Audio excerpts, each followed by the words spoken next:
All right, in this video, we're going to look at Ken Griffey's swing. And when you watch Griffey as he starts to get moving, this is what we call the first phase of hitting.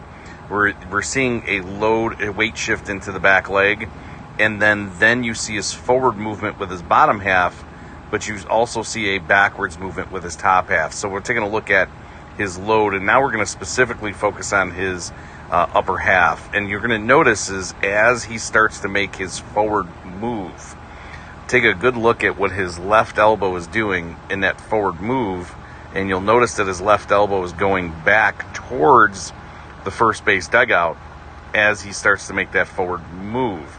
So see how the elbow goes back in that direction as he makes his forward move. This is where he's loading his scapula. So when people tell you to get your hands back, you know, that sounds great, but what does hands back mean?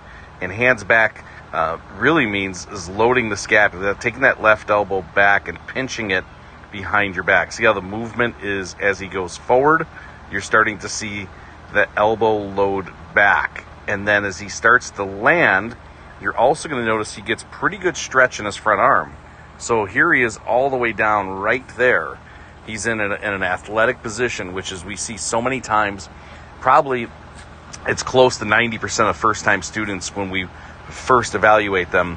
They are not in the position we see big league hitters look like at foot plant, which is feet wide, knees bent, athletic base, bent at the waist, right? And then front shoulder tucked in lower than the back, and of course the hands back. And the two things again about hands back is look where his elbow's going behind him, and you start to see the front arm, even though his front arm's tucked in, it starts to get stretched where he starts to stretch a rubber band. So he's in a position where if I had him just hit from here, he would still have a lot of power left. So this is the first thing that we look at is the hitter, from the moment he starts to move, is he getting himself in a good position to swing the bat? And this is what we call loading into launch. He's loading his hands back as his weight shifts forward. As he lands, he's in a really strong position to hit the ball, and that would be phase one. Phase two is everything that happens after this front foot starts to drop, and phase two is the first movement to the ball in a sense.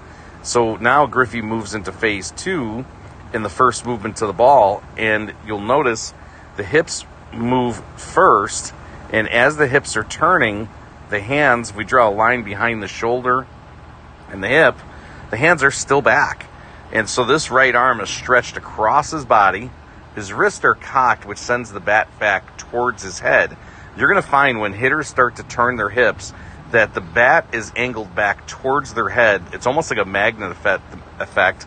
The middle of the bat stays really close to the back of the head. Now, the only way you can do that is getting this good stretch of the front arm. If the wrist is cocked, that will send the bat back towards the head. Now, if this wrist starts to uncock, the bat's going to start moving away from the head, and that is prematurely uncocking the wrist. So if you watch again, watch his first turn, his hips will go first, his hands will stay back, the stretch of the front arm, the wrists are cocked, sending the bat back towards the head.